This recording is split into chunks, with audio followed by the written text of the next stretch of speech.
Welcome to the Present and Sober podcast with your hosts, Sam Goldfinch and Ellie Crow. If you want to make your life bigger, not smaller, then this is the podcast for you. If you can sense that you're destined for more and you're curious about how drinking could be holding you back, listen in and come on this journey with us. Through the interplay of mind and body practices, we will help you elevate your daily life and discover the wonder and potential of going alcohol-free. Let's make life bigger together. Hey friends, wow, do we have a good episode for you today? I'm going to say it, this is up there. This might be in my top 3 favourite conversations of all time that we've had since the beginning of the podcast. It is a beautiful, beautiful conversation. We've got Ellie's good friend Michael with us. Michael's a T&M coach. He's got an incredible story to share all about his life, just growing up as a gay man and the experiences that he's had. And this is just such a beautiful conversation, and it leads into such a deep and heartfelt exploration of what it is to be alive and what it is to be present and sober. And to say that me and Ellie and Michael are aligned in how we see things is, well, that would be the world's greatest understatement. So we are beyond excited to put this out into the world. Please be sure to check out Michael's stuff and all of the cool things that we're going to talk about through the show. Yeah, I'm going to shut up and come and get in the Facebook group. Come and chat to Michael. It's an amazing opportunity. So welcome to the Present and Sober podcast, which is it's an exciting day for me because I've got a friend come to visit me. It's my friend Michael. Hello, Michael. How are you? I'm doing great, Ellie. Hey, Sam. It's wonderful to be here. It's super wonderful. I'm so glad that you're here. This has been a long time coming. So Michael and I met in one of the alcohol experiments, the January live alcohol experiments. So that would have been, what was it, 2021? It was January 2021. Or was that the first time you'd done an alcohol experiment? Yes. And you got me as a coach. You lucky thing. I had you. I had Emma, Onoa, Yes. Simon, Oh, Brandy. you did well there. Oh, yeah. Dream team. The dream team. Did. Oh, well, Absolutely. Sam, I don't think you qualified then, Sam. So well, that was slightly awkward, wasn't it? It's fine. I can take it. So we got to meet then, and when you coach in these programs, there are thousands of people in there, but you kind of inevitably you make little connections along the way with wonderful people, and so it was a real delight that we got to connect afterwards. And you've gone on to become a coach, which is super exciting. We'll talk about that later on. So it'd be really great to just learn a little bit or a lot more about you. So if we can just get started with your story, and you could just start wherever makes sense, Michael, and we'll I'm sure have plenty to talk about along the way. Okay, sure. Well, thank you both for having me. It's truly a pleasure. I think so highly of and respect the work that both of you are doing. And so it's truly a pleasure to be here. Thank you. Thank you. Yeah, awesome. Ellie and I met in the 2021 live alcohol experiment, and that was my first time doing it. But I had been in sort of the sober curious, or I had been following Annie Grace for a little bit. I had read her book actually a year prior. I was doing a dry January in 2020, and came across, thought, okay, I just want to take a break. I knew I was drinking way too much. At that point, I was hiding my drinking. Hiding tended to be a theme for me growing up. And there's a lot of shame attached to my drinking, feeling that here I was, someone that, I have a PhD. I'm a smart person. I do triathlons. I have shown discipline in so many other areas. Why was this so hard? Why couldn't I beat this? And there was just a lot of shame surrounding that. So I came across Annie's book during this dry January, This Naked Mind, and there were 2 things that just jumped out at me. I kind of devoured the book. I didn't go through it slowly and process it. I just read it straight through. And the 2 things that stuck out was, number 1, it wasn't my fault. That my brain was doing exactly what a brain does when it's introduced to a highly addictive and toxic substance. And that just released me from a lot of shame about my drinking. And the second was just the massive amounts of conditioning around alcohol that we have as a culture. And the way she talks about it just kind of just showing how, and Annie used to be a marketer, so she was able to really give us in that book a great analysis of how alcohol is being marketed especially in the West. And so that really opened my eyes. And those two things right there, I didn't just get through January alcohol free. I also went through February without really wanting it. And then, of course, March 2020 happened, and the world seemed to change overnight. And I started drinking again, like a lot of other people. But I stayed in the conversation, and I continued listening, found Annie on YouTube, was listening to her podcasts, also found, and through some of her interviews, started following other people like Dr. Amy Johnson, who's also had a huge impact on me. And yeah, so I would go 4 weeks, maybe another month or two, alcohol free, and then I'd go back. And it was just this kind of cycle, but I stayed in the conversation. But towards the end of 2020, I just knew that this was not sustainable. My drinking was each time I went back to it, I was drinking more. And, my partner knew, my husband, actually, he knew that I was struggling a bit. He had found the reason I was kind of on this exploration to begin with was because he had found the empty bottles hidden around the house. And so I was determined to beat this, but was still using a lot of willpower at the time. But because I was following Annie at the end of 2020, I saw that there was this thing called a live alcohol experiment. And so I decided to sign up. And like I've heard Ellie say, it was the best $47 I've ever spent in my life. Bargain. And I couldn't believe, and I think what was so powerful for me as someone who has dealt with a lot of shame over the years, and we can talk more about that, that I felt a lot of shame around my drinking. I felt alone in this struggle, and to be with over 1,000 people in the same community from all these different countries and ages and backgrounds, all struggling, wanting to change their relationship with alcohol, that in and of itself is very powerful. It really sort of undoes that narrative that I'm alone. It's like, no, you're not. No, this affects so many people. We just don't talk about it. The coaching was amazing. Of course I'm going to say that because Ellie's here, but truly it was, I just remember getting so excited, like, oh, they're going to be live and I can ask questions and I can interact with people. And the warmth, the humanity, the compassion that I felt in those lives, and also the humor. And I think that was great that we were able to laugh. Ellie talking about her addiction to Toblerone and her and me hearing about these cold water plunges and it just all kinds of things that people who go from very light and topics we'd laugh about to very deep and personal. It just sort of ran the gamut, and it all felt very real.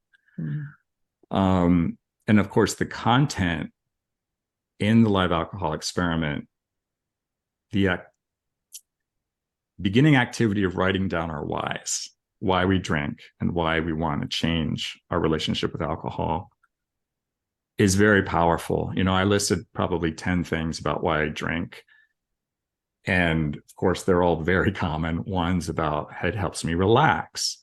It calms my anxiety. It helps me feel social. It helps me feel connected to other people, and on and on. By the end of those 30 days, 9 out of 10 of those fell away. I saw that it really didn't help me relax. I saw that I don't need it to connect with other people. I just saw that all of these beliefs I had around the substance itself just didn't make sense anymore. And I didn't know if I would stop drinking forever, but I knew I wanted to just keep going. And so I did. And for a number of months, I was doing pretty well. I felt better than I had in years. My training felt better. My running felt better. My swimming. I felt clear-headed in my work. But then at some point, we also faced some of the deeper reasons why we were drinking to begin with. And that one belief that didn't fall away was, I drink because I want to numb and check. Alcohol helps me numb and check out. And of course, alcohol does that. It numbs our prefrontal cortex. And there were times that I wanted to check out. I wanted to numb. And so for me, it became, what am I trying to numb? Why do I want to check out? Why do I want to numb? And so that kind of led me on an exploration, because I was just feeling like, okay, I haven't had a drink in months, but I feel terrible. I feel disconnected from myself, from other people. I just feel this, I'm suffering, and I don't know what it is. I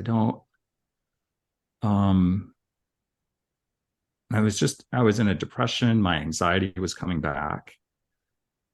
And I had heard, I think it was an interview with TJ Woodward, who's written a lot about addiction. And he sort of named 3 root causes that he saw in his work.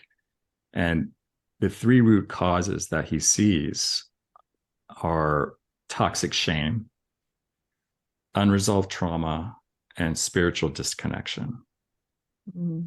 And when I saw those 3, I thought, I have all those 3. I know that there was definitely trauma growing up as a gay kid, where it was not okay to be gay. In the environment I grew up, that feeling of, I don't belong, I'm not like other boys, can be very isolating. And add on top of that a church, a religious tradition that says, not only do you not belong, but you're also going to hell if you do that. Michael, can I just say, what sort of age? What's kind of your earliest memory of this? How long are we talking? Of feeling disconnected or feeling different? Feeling different. As long as I can remember, really. Yeah. I don't know what age that started. But yeah, I felt different. I felt, even though I was very active and I was competitive and I liked certain sports, I liked swimming, I liked running, I liked individual sports, but American football just wasn't my thing. That sort of rough and aggressive just didn't appeal to me at all. I also liked, music and art, and I was bullied a lot. I was bullied an awful lot. I was beaten up a lot. So I don't know which came first. I felt different and was bullied, or was bullied and had those not good experiences, and that led, who knows, but all of it just led to this feeling of being different, not belonging, and not fitting. And so, being in an environment too that was where I was in a religious tradition, where, once I had an awareness that, oh, I like other boys, um, I couldn't tell anybody that. Mm-hmm. And I knew that the only options, because it just was this, there was so much stigma around it. And I, probably had this awareness sometime in the 1980s and during the AIDS crisis. So to be gay not only meant that you were sinful, going to hell, but you were going to get this awful disease. Mm. So there was just all of this story and shame around that. I couldn't tell anybody, but maybe God would heal me. Maybe I could find refuge in the church, find healing to change this. And, in my early 20s, I went to a Christian college. I then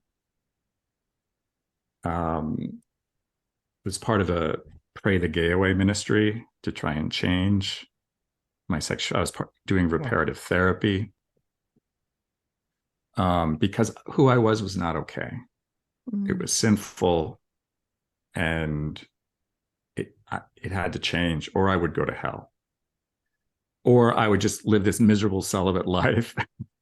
And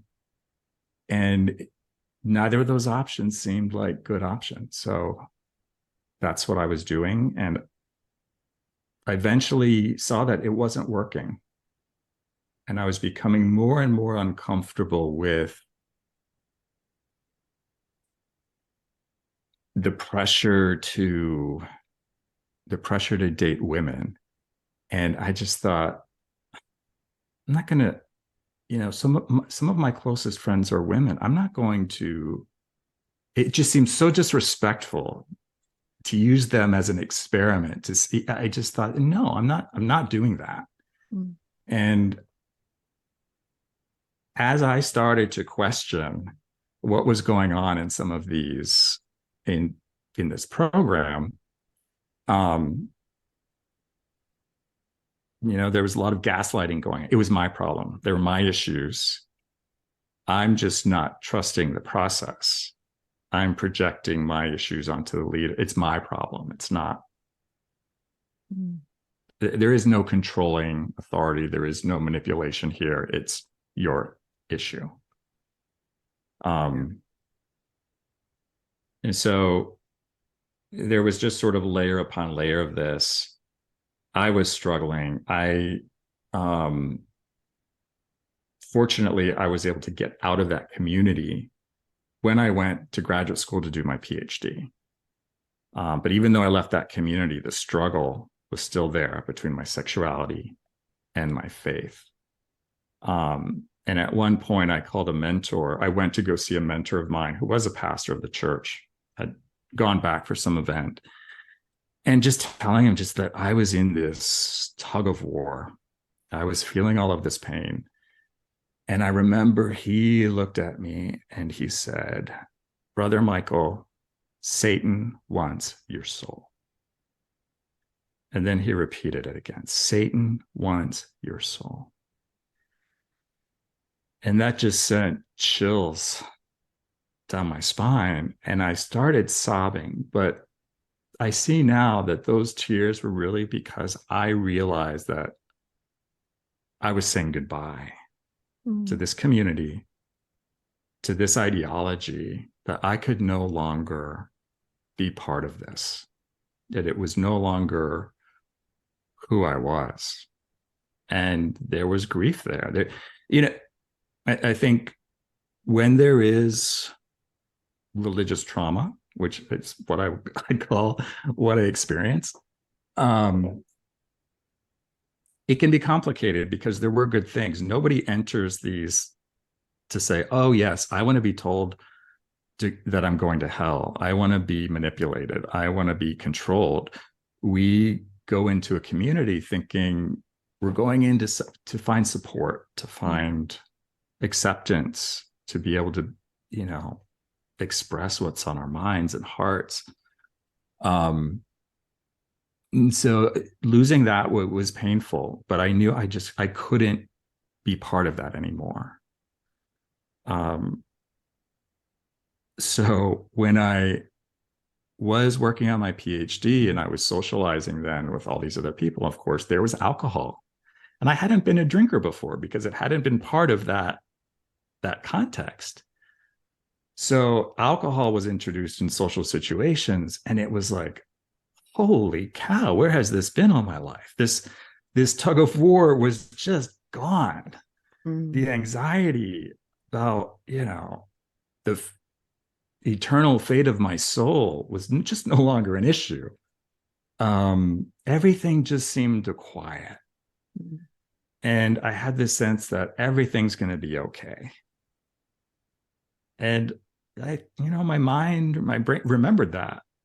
Like, oh, this will help. This will help quiet all of that. Let's do this again. And so I can really see how at the time when I was sort of started drinking, and I wasn't, I didn't start drinking huge amounts right away, but I do wonder if that context in which alcohol was introduced and the effect that I noticed of it calming that condemning voice of, am I going to hell? It just calmed all of that anxiety. But of course, as and obviously eventually that tug of war between my faith and my sexuality died down, but my mind found other things to worry about and obsess about. And alcohol was always there to calm those voices, calm that internal tug of war. And of course, then it just got more and more and more to the point where my anxiety was no longer about, my research or my job or my relationship. The anxiety became about the alcohol itself and my drinking. And that's when I knew, and that's when I really started getting worried. I'm hiding bottles around the house. The first thing I want to do when I get out of work is get a drink. And I was going to different liquor stores because I thought, oh my goodness, they're going to know who I am. They can't see me every day. So I would rotate where I would go to buy alcohol because of this shame that I felt. Yeah. That kind of stuff. And it's like the moment where anybody, and I see this in my story as well, the moment where we realized the thing that we thought was saving us for so long is actually pulling us under. Exactly. Something really, the scary, the frightening thing that happened for me was, so then you want to lean in more, and every time you get pulled in deeper. So you just feel it, and you get to know that. And then a few things I noticed, I'd speed walk home from work. Like I'd literally walk home fast just so I could get home and have a drink quicker. Or I can remember walking home with a friend, and I'd pop into a shop on a Monday, I'd buy some booze, and then it would be gone by Tuesday. And then the next day when I was walking home, I'd have to pretend I'd forgotten something because I couldn't let him see that I was going back into the shop and it was just in charge. That is a moment. And I just wanted to highlight that because I think if people are noticing those things, it doesn't have to be like that. And I know how frightening that can be. Yes. So I just wanted to mention that. It's really powerful that you say that. Yeah. You said something that I'm super, super curious about. You said as the tug of war between your faith and your sexuality, and as these things shifted, other than the kind of numbing effect of the alcohol, how do you account for that happening kind of like from your wisdom? Like what shifted for you? What did you start to see that allowed you to kind of, like how did you re-find your faith in a different way? Like what was that journey like? What happened for you? It's an interesting question. It's one that I still think about. In the short term, I shut the door on it because I just couldn't. There was too much. And at the time too, there was all of these wars going on in different denominations about, do we accept gay priests or pastors, or do we allow homosexual, all of this stuff. And I just got so tired of my sexuality being at the center of Sure. of institutionalized religion. I needed a break. And so I was still going to a church. There was a really wonderful Episcopal church where I did my PhD, where I could just be. It was one of these churches that was very progressive theologically, but very traditional liturgically. So it had this, and I love the smells and bells stuff. I always did. So I would just go and kind of let that wash over me and feel the sense of peace. But I could just, and it was okay for me to be there. And I remember talking to the priest at one point and just telling him all this internal struggle. And he looked at me and he said, I think you need to relax. And that was just, it was so funny because the pastor before, when I had told this to, was telling me that Satan wanted my soul. And here this wonderful Episcopal priest was just telling me, I think you need to relax. And that gave me permission to not solve everything. I didn't need to resolve this conflict. I can just be. And I was allowed to be, but I stayed sort of in the margins. I was still very wary of institutionalized religion. And, and I also know, I want to acknowledge that there are faith traditions that are incredibly inclusive, even within Christianity. So I don't want to paint them all as with a broad stroke that they're all damaging and all of that. I was just at a place where I needed a break. And, I was busy with my research, trying to write my dissertation, look for a job in academia. I just got busy with other things. The spirituality piece, though, came back around once I became alcohol free. That's when I felt that I was able to explore that more.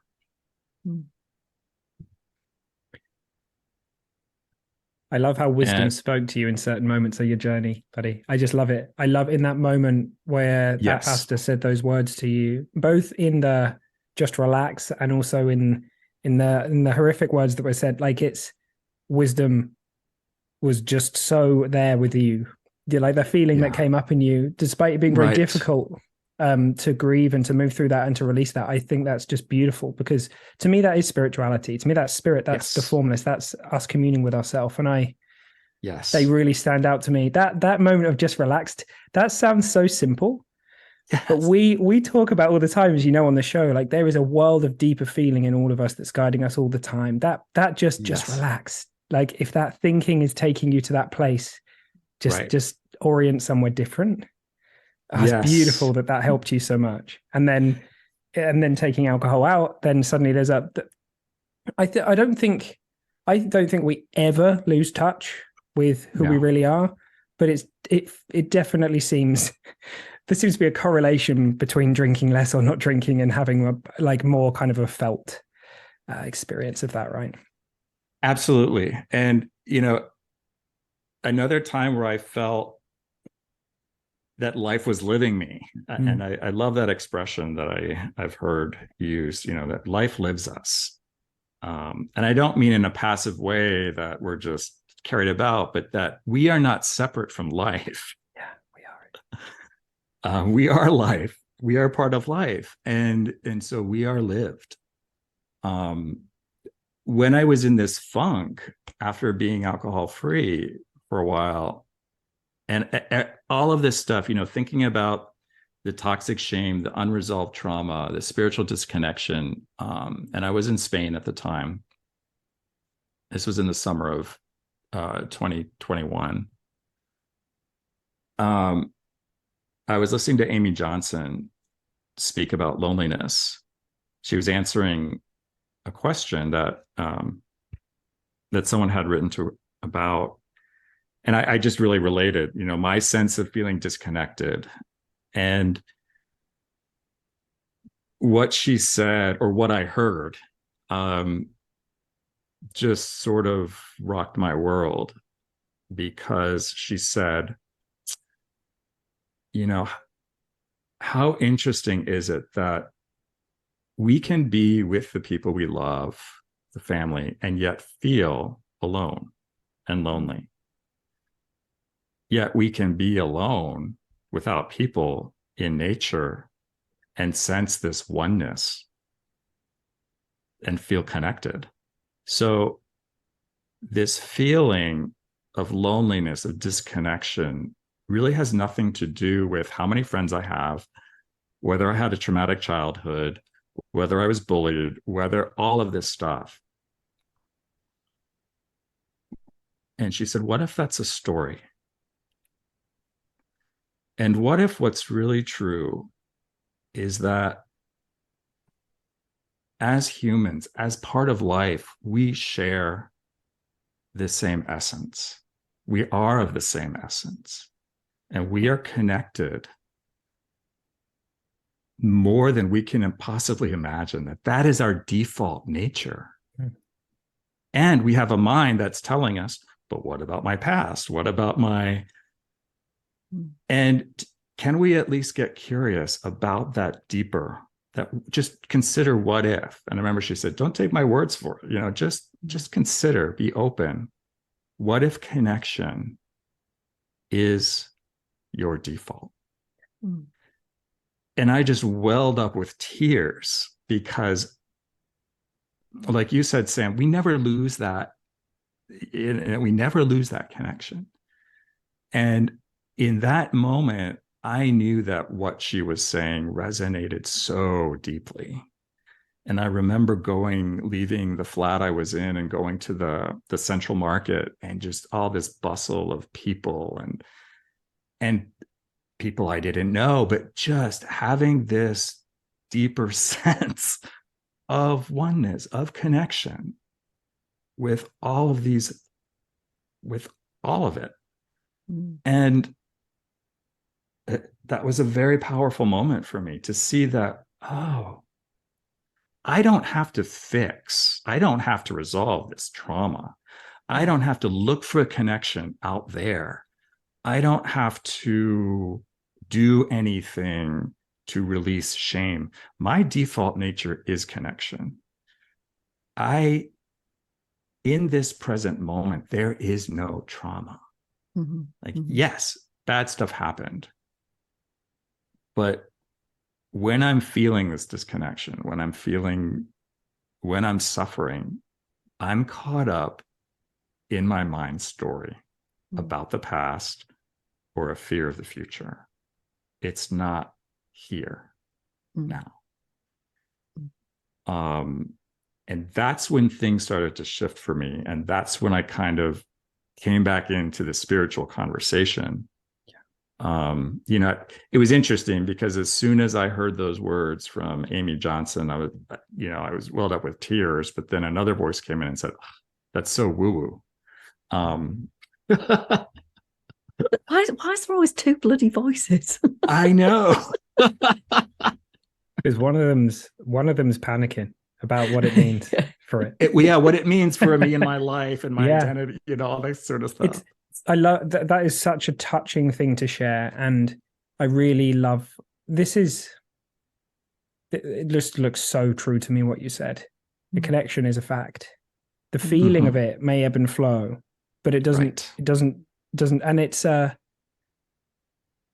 we live in this experience of thought moving through us, and if we are innocently orienting towards all of the things that we're disconnected from, and I often say to people, in a bar surrounded by people feeling completely lonely, or exactly like being in nature feeling completely connected, because it's at a deeper level than it's a little bit like, as it looks to me, if you imagine the sea, like at the top there are the waves that are crashing and moving around all the time. There's the kind of like the ebb and the flow of feeling, but always, if you look in the direction at the deepest level, there is a space within us, who we really are, that's formless and untouchable, and it cannot be touched by what has happened to us, what will happen to us. There's nothing any of us could do or not do that would add or take anything from that space. And to Yes. me, it looks like even the tiniest realization, and it's got to be a realization, not a belief in that world. Right. There's no belief required. It's a realization, an insight. It change your life forever. Boom. It will change your life forever. It does. And it's there's so much more I could say about that. Everything you just said, Sam, resonates so deeply with me. One of the reasons, going back to drinking, and one of the reasons I drank was to feel more social, or I'm the belief that I'm socially anxious. I'm an introvert. And, there was a time when I took those personality inventories and I realized, and I fell on the introvert scale, and I thought, oh, okay, this is a thing. So my wanting to spend time alone, or feeling energized from sometimes my alone time, is normal. That's not a problem. So that label was helpful for a certain period of time. But I also see how my mind latched onto that label and used introversion as an excuse to stay home alone and drink. To say, I'm socially anxious, I'm socially awkward, or I'm an introvert, and therefore I'm going to not connect, or part of this. And coming to truly see that we are connection, there is this deeper oneness, that connection is our nature. It just flipped the narrative of that whole, I'm a socially anxious person. Well, no, I'm not. I may experience anxiety from time to time. I may not know what to say to somebody. But if connection is my nature, this wants to happen. And that just blew me away. And it changed how I would go into situations and socialize again as a non-drinker, to be with friends. I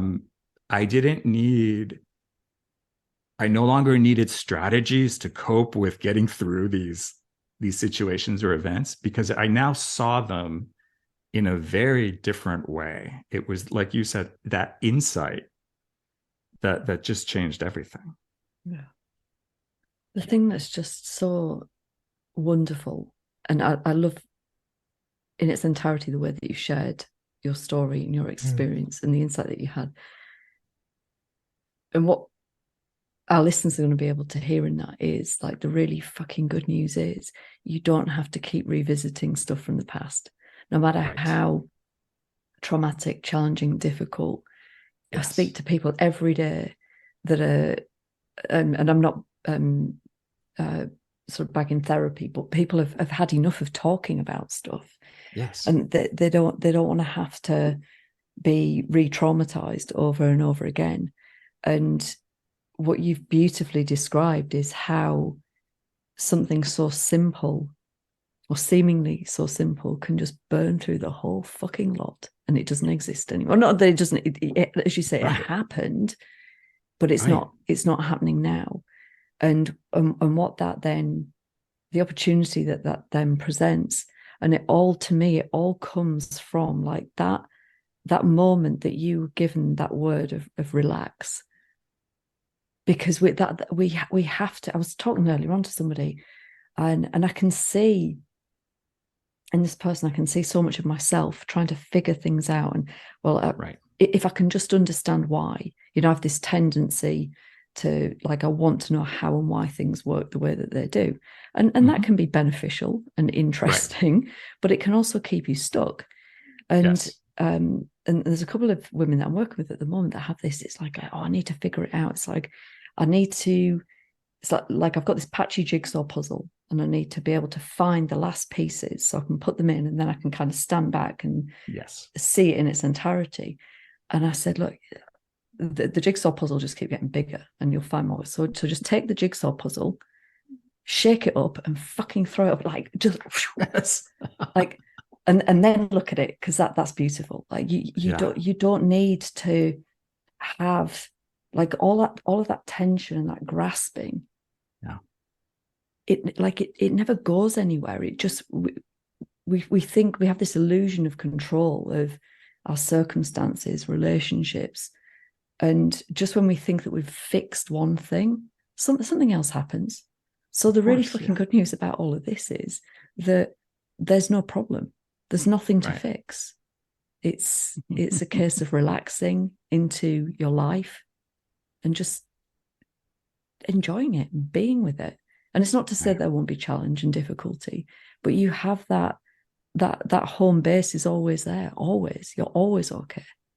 Yes. And that has been huge. And, and I confess, sometimes I still don't, I'm identified with a story and I forget. We all do, it's, I like what you said about how, and I agree 100%. I don't want to bash therapy either. And therapy has helped me at certain points past. I even did EMDR therapy at one point. And I think it was helpful, but it became this constant search of my mind, always looking for where's the unresolved trauma? Where is the root cause? Where is this? And when you keep looking for things, our mind tends to find them, right? Yeah. And it just got to the point where I don't need to know why anymore. Yeah, yeah. And not in a sense of denial, but exactly. More like, how is this? I am here now. There is no past. The past is an idea that's brought up in the present. So there's this right here. And can I learn to be in this and see that I'm okay? Whatever shows up, whatever experience happens, it's okay. And that was huge for me to see. I think, sometimes there are things that are helpful. And so for me, for example, understanding the difference between fear and worry and anxiety was really helpful to understand that we live in a world now that, how fear developed from an evolutionary perspective to keep us safe. When there's an immediate and present danger, so that we can react without thinking, and fear goes away, we get to live another day, right? But in this society we live in now, where there aren't woolly mammoths hiding behind the corner, they wouldn't be hiding behind a corner. They'd be. You've got a vision now, right? You know what I mean? Yeah. We don't have those kinds of daily threats to our existence, but our mind is still on the lookout, trying to keep us safe. And so it creates these scary stories of what might or could happen and leaves the might or could out. And it's like as good as guaranteed that this is what's going to happen. And for me to understand that, it almost gave this sort of searching part of my brain. So I'm like, oh, okay, so there's a reason for this.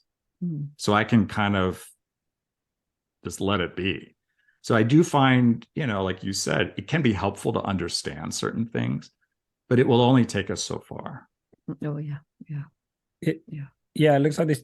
It's interesting because to me, they look like different conversations depending on how far you're pointing upstream. So there's the content of our experience, of which there can be very interesting things to understand. Like you said, distinctions, building meaning around things, kind of the stuff that we do. They're like these beautiful faculties that we have where we can imagine and plan.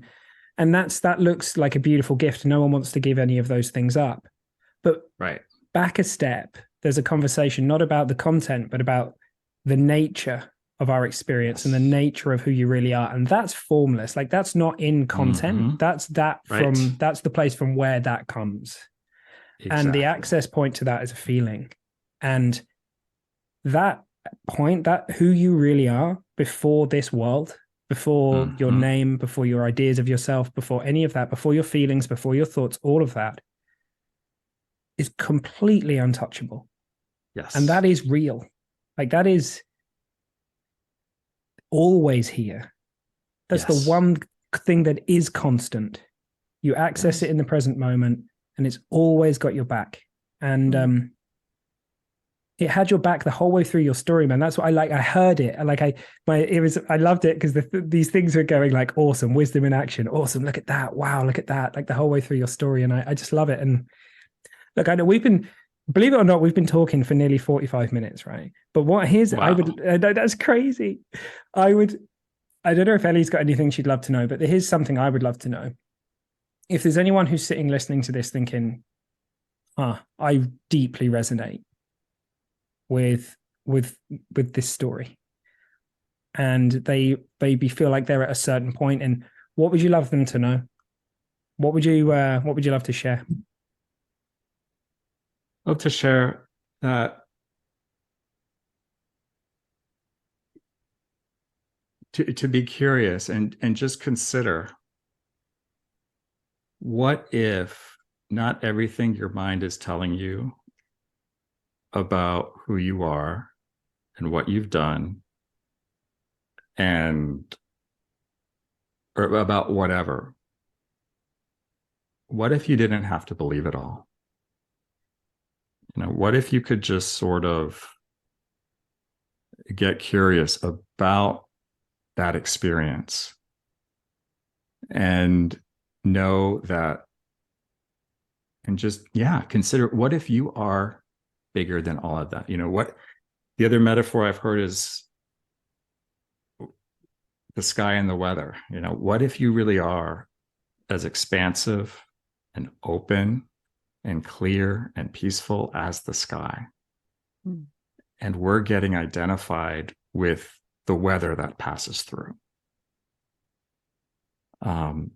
And can you see that the sky cannot be damaged by the weather? The sky cannot be touched. Even if it's a hurricane, it's still not going to affect the sky.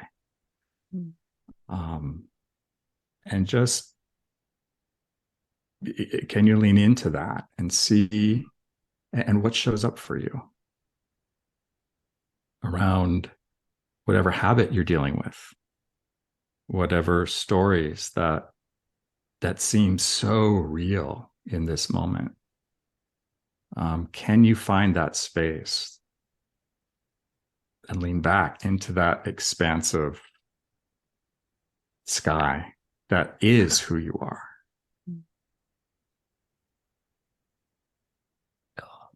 How do you ask the question? Anyone got a mic to drop? Not your new one. No, you can't drop my new one. It's beautiful. It is. I'm so touched by, to say we are on the same page might be a bit of an understatement. Like it's really beautiful to hear you, and to use the analogies and metaphor that you are is really touching. It's beautiful. And I know that many of our listeners, we're always pointing in this direction, but it's rare that we have someone on who can express it in such a beautiful way. So thank you for coming and doing that. That is pretty amazing. My pleasure. Yeah, no, it's a pleasure. I love talking about this stuff. And it's amazing is that this exploration for me, like alcohol was the doorway to just such a much larger conversation about who we are and the nature of our experience and how our minds work. And I can't think of anything more gratifying and to talk about. So this has just been such an incredible joy and pleasure for me. Thank you. Oh, thank you. It just, I get so excited earlier on when you were talking about that connection that you feel when you go into a program like the alcohol experiment, and now knowing, just as you say, like that it's this doorway to something so much bigger for each of those people. It's going to look different for everybody, but they're opening that door, and it's collectively, it's much needed. And it's this time, I think, is a really very interesting place to be, and to have people like you coming through as a coach. When you told me that you were considering coach training, I got super excited, and here you are, fully. Yeah. Well, in fact, you've been certified a while now. Yeah, It'll be a year in September. Mm-hmm. So, oh, go ahead. No, I was just going to say, do you want to tell us a little bit about what you've been up to and what you are up to? Yeah, well, I've started my coaching business, which I call Open Vistas Coaching. Nice. And I call it that because for me, this experience has been about opening what we see. You know, it's not about willpower. It's not about focusing on the behavior. It's looking in a little different direction and just kind of expanding that view. So the name came to me when I was out in the desert in New Mexico last year, and I thought this makes sense. It's very much who I am and how my own change story has worked. And so openvistascoaching.com is where people can find me. And I do one-on-one coaching. I'm excited to be one of the coaches in the June live alcohol experiment. How's that for a full circle? How exciting is that? Yeah, so that's really exciting. That is really exciting. And I'm still an academic. So. Yeah, just that other thing on the side. Yeah. Actually, can you tell us a bit about what's happening in June? Because this is a first. So this isn't just any run-of-the-mill live alcohol experiment. This is big news. This is big. It's for Pride, the month of June, which is Pride Month. In a lot of places around the world, celebrating LGBTQ plus Pride. And there's a group of us coaches that really wanted to create a safe space for LGBTQ folks to feel safe. And,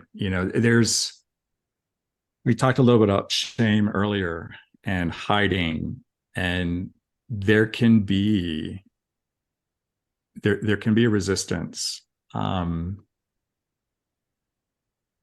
to being in groups. If you're talking about very deep stuff and about things that are that bring up a lot of vulnerability, safety is key. People need to feel safe to share and to create a space specifically for sexual minorities that feel that they can explore their relationship with alcohol with other LGBTQ and allies. Yeah.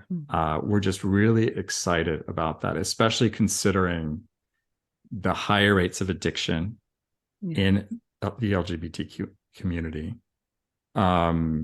We think it's really important, and I'm thrilled, just so happy that this Naked Mind is sponsoring this.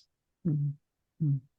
It's wonderful. I'm super, super excited. I'm thrilled for all of you. Like what an opportunity for you guys, but Absolutely. Then for the wider community. It's wonderful. Yeah. Very exciting. I love it. I love all that. I have no doubt that people are going to want to reach out and chat to you, man. That's really cool. And this is a really important conversation. I can kind of, I know how many people this will touch, in the most beautiful way. So yeah, once again, just thanks for coming on and being so open-hearted and authentic and yeah, just real about it. Yeah, well, thank you. It's been such a joy. I love the work that both of you are doing. Your podcast is reaching so many people. It's had an impact on me. When you talk about things how we resonate in these topics, there's so many times where I'm driving and I'm like, oh, I know exactly what he's talking about. I know exactly what they're talking about. Yeah, it's good. So for me, this is just truly a pleasure, and I'm grateful. I have no doubt we'll be inviting you back on. Anytime, I would love Yeah. to. Yeah, that would be great. I don't want to speak for Ellie, but I'm pretty sure I can. Yeah, you can. And the only condition is before you go, Michael, you've got to give us your best British accent.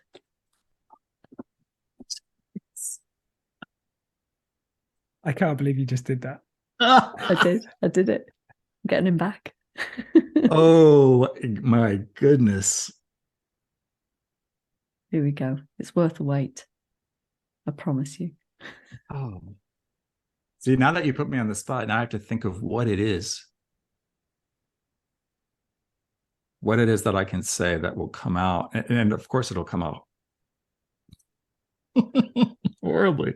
Why don't you introduce the live alcohol experiment in a British accent? Oh, no, that's too much. I just have to do it at a word level.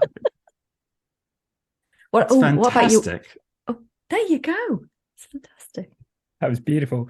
Far superior than Ellie's French, American, or any other kind of accent, to be honest with you. So you smashed it. Well done. Yeah, well done. Yeah. Any final words of wisdom, Ellie? I've been putting her on the spot with this as well, mate. Anything you'd like to leave our listeners with? There's been some corkers recently. I've just got a vision of a woolly mammoth peeping around the corner. That sounds like that's a beautiful place to leave it. We'll leave people with that. Go find a woolly mammoth. Be careful around the next corner. So you will easily have been able to tell just how touched I was from that conversation, and Ellie as well. And we cannot wait to get Michael back on the show. And yeah, I know that he would love to hear from you. I know that there's so many things that a lot of you would probably like to say as well. So yeah, we look forward to that. Please do reach out, let us know, the Facebook group, email, whatever makes sense to you. And go and have an amazing week. Huge love. See you soon.